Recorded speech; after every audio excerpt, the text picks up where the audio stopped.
everyone, I'm Hannah Cruz and this is the Church Musician's Assistant. Welcome to the channel. If you're not already subscribed, go ahead and do that so you'll receive new videos when we put them out. And I usually try to get a video out once a week, but I've been so busy lately. Not just with church music stuff, but also with other life things, all good things, but just busy. So I will try to get videos out more often in the future. But today, what I want to talk about is burnout, because I've been seeing some comments in the groups, the Facebook groups about burnout, and I know a lot of us are getting back into choir and other music programs now that it is the fall and we've sort of figured out how to deal with COVID, although some of us, you know, like our churches are going back and forth on their policies regarding that, and that is a stressor as well that's contributing to burnout. So that's what I want to talk about today. Now, in my experience and from just absorbing information about psychology and business and scripture, etc. I like to learn, and I like to learn how to be a better team leader and everything like that from different, I guess, domains of knowledge. So from all of that and from experience, I've sort of sensed that there are three main areas that affect our burnout level. And burnout usually results as a depletion in either our mission or our relationships or our resources.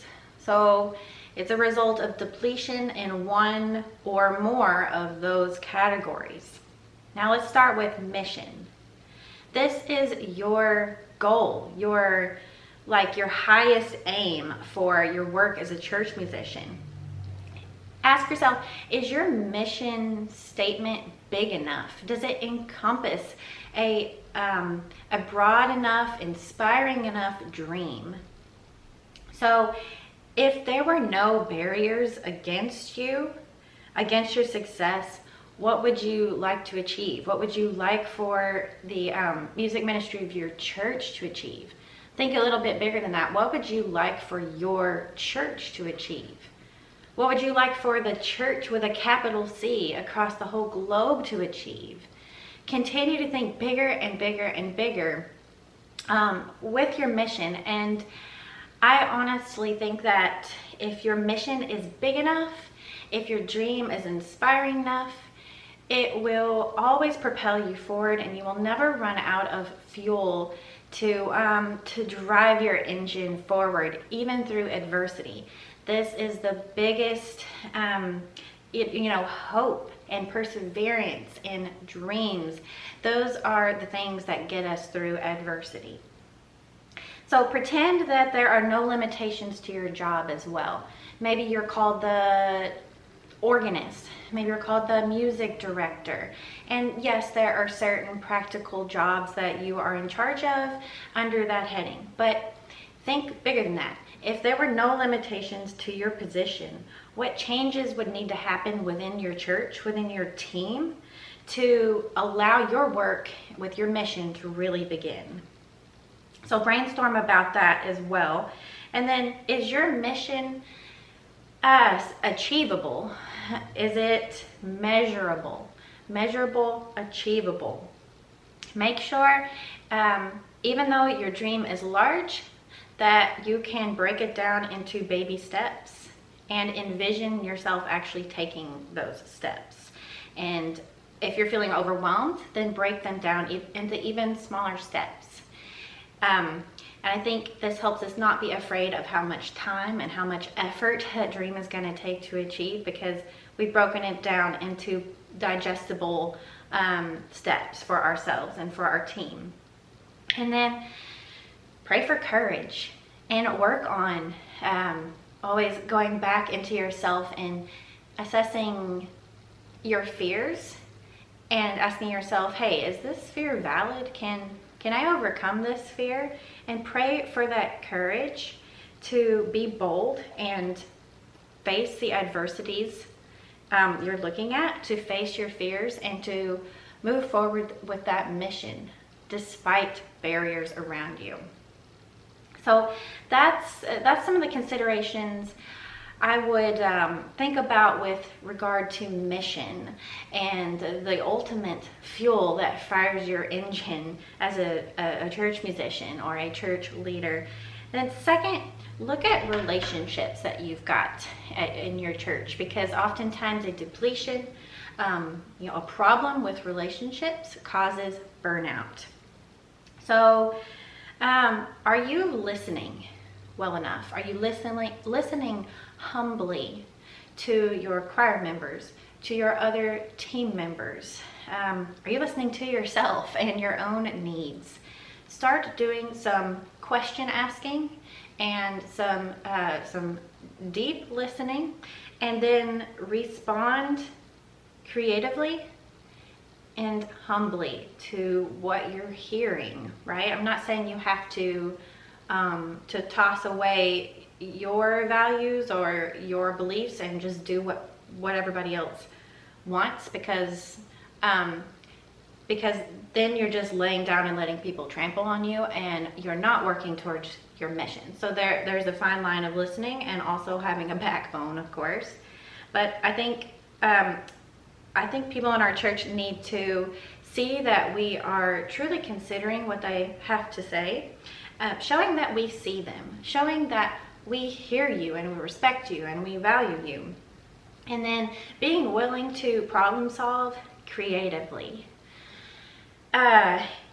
So can you find a balance between your values and your mission and the things that your church is asking from you in a creative, positive way? Then be consistent. Build trust relationships with your team based on the fact that you've listened, you've come up with a solution, and you're consistent in how you apply that solution. You're following through on your promises, basically. And that's how we build trust with any person. We show them that we care and that we are consistently going to be in their lives and doing good things for them. And finally, if all of this is too much, maybe you're not interested in the creativity part of this, or maybe you're not good at following through on some of the little details that are required in the baby steps. Whatever, delegate. Find people who have little areas of expertise and capitalize on that. Not only are you saving yourself hassle, you're rather cutting out the things you're not good at, giving yourself more time to do things that you are really good at, therefore making more progress faster. And you're showing others who have expertise that you value them. You're giving them some ownership and some leadership over the mission, and that helps them feel really involved and invested in your mission. Your mission then becomes their mission, because they're like adding their talents and their efforts to the project, right? So that kind of covers some of my thoughts on building trust-filled relationships so that we don't feel burnout with our team members. Then last, I want to talk about resources. A depletion in any sort of resource in your position can cause a sense of burnout, right? The two main resources I'm thinking of here are time and money. The point I want to make here is that if we continually express to our team and to our congregation our vision for a bright future, for all of these wonderful things that we could accomplish mission-wise together, I think that that's the first step we should take towards fixing this time and money depletion issue. Start expressing your vision openly, consistently. Get people inspired, get people excited, get people on board with what you're doing. So they're really invested in you, and they're invested in the work they want to see from you. And then start taking those baby steps and demonstrate to the congregation, demonstrate to your pastor and staff that successes can be achieved. Demonstrate that success over time and consistently talk to them about it. Not to brag about it, but to get them excited, to show them, hey, this is happening. We're really doing this. And they're going to build trust in you. They're going to think in their brains, wow, we need to do everything we can to keep that guy or girl on our team, whatever it takes. We got to keep that person from leaving, because look at all the amazing things they're doing for our church. And then I think it's important to early on in your position and continually, consistently throughout your position at a church to honestly communicate your financial needs and your time needs, your spiritual needs. Just be honest and open and communicative about these things. For example, I've tried to communicate to my church that I would really love to be full-time. That's something that I'm seeking, and I continually mention that to them. I continually show them the successes that I'm having towards my mission, and then I'm willing to add more on.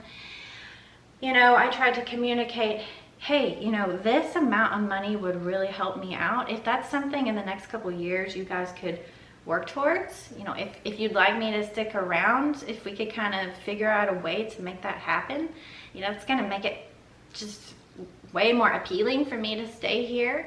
And I think there's no problem. There's nothing wrong with talking about money with your congregation and with your church, especially if you're showing that you deeply care for them. You have this big dream for them, and you are legitimately doing the work. You are taking the steps. You're getting things done. There's no reason why they shouldn't pay you more or try to give you whatever you need to feel appreciated and to reduce that burnout. So mission, relationships, and resources, especially time and money, those three things, assess those in your life right now if you're feeling this sense of burnout, and ask yourself some questions, some deep questions about, hey, what steps can I take towards abundance rather than depletion in these areas? And I hope that helps you out going forward. As always, I bless you in your music ministries. Bye for now.